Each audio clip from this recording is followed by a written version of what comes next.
Pleasure. Tell us right away, what is the big takeaway as we look forward to the next 5 years? It's a pretty difficult question to answer in a very concise way. There's so many different technologies that are moving forward at a very rapid pace. First off, I would say everything to do with smart. And that encompasses augmented reality, virtual reality. It also encompasses, of course, robotics, additive manufacturing, IoT. And consequently, all the technologies are advancing at such a fast pace that adopting these has been a challenge for most manufacturers. What seems to be the biggest holdup on the advancement and the adoption rates? Well, that's a challenge because most companies, when they get involved in IoT, they want to take a small bite, but they see the big picture of what they need to get to.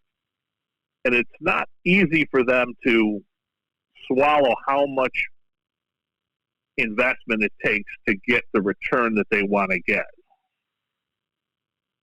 If you look at it from the standpoint of these small companies, everybody can gain information and data processing and augmented,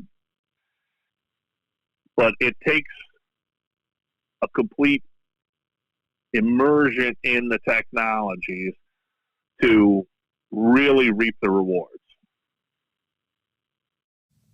If you look at technology from the standpoint of where are we going and what can we get out of these, what areas are some of the more developed? Well, that's one of those areas that everybody can gain from. The cost of processing things has come down so greatly. For example, 3D printers have come down in price, probably down to a quarter what they were.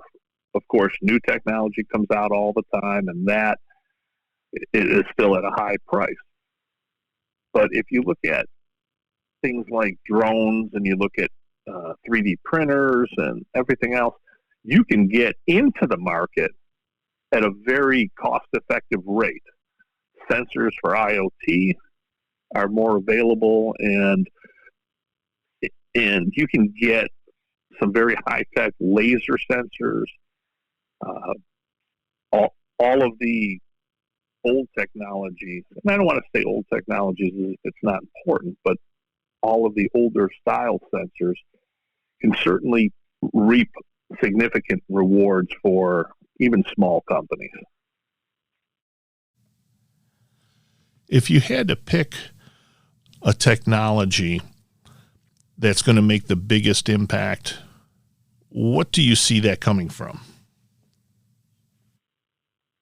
Well, I think that if you look at the AR, VR world, right now we're having such a challenge for workforce development, and workforce development is at the forefront of every company. So consequently, they are trying to get people trained. Well, what does augmented and virtual bring for you? The virtual you can train off the floor. I can train my employees using a virtual reality program, get them versed in things like, just how do I set up a machine? How do I get it to the point where I at least have a significant ramp up speed. So when I walk in the door of the actual plant, I'm fairly familiar with how a machine runs, what I need it to do, and everything else. This also helps the weed out process because people are making a huge investment in people. If you tell them, look, you're going to be working from home for the next 2 weeks, and we're going to track your process on this virtual reality. And if they're not making that progress, it gets rid of some of these people that currently just don't show up Monday morning. I've heard that from many companies, that they hire somebody on Friday, Monday they don't even show up. That's a problem. That's a problem for every company.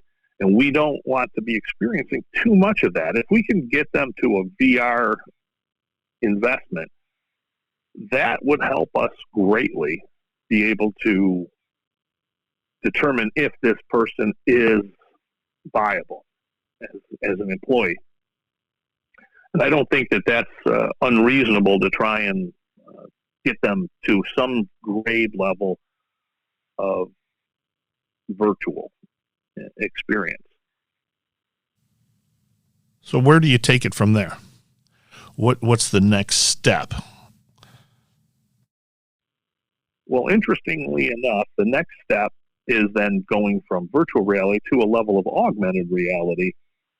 Longevity Industries, of course, is doing a lot of this. But what it does is now I put on a set of a heads-up display, and I can see on the screen where I don't put my hands on the machine and where I have to pick up the part. So that in and of itself gives me an awful lot of feedback. If you look at it from that standpoint, can that be used for other technologies? Without question.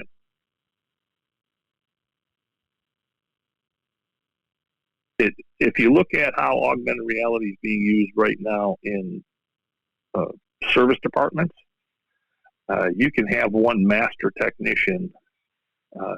Let's take a big company, and let's say you were a Google or something like that.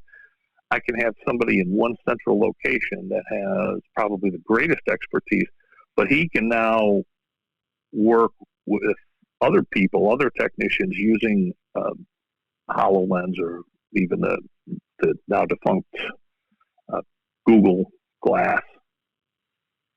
What they can do then is I can look at what the problem is, have a meter or have some sensing device to test the equipment, and the other person on the other end of these now can use the system to draw circles or point to what they're trying to do, what they're trying to accomplish. Okay, you should be measuring at this point here. So put your one lead on the left here, you take your other lead and you put it over here. And that gives them a level of experience from actually having done this now, that person is going to benefit greatly. And you don't have to have the high-level technician at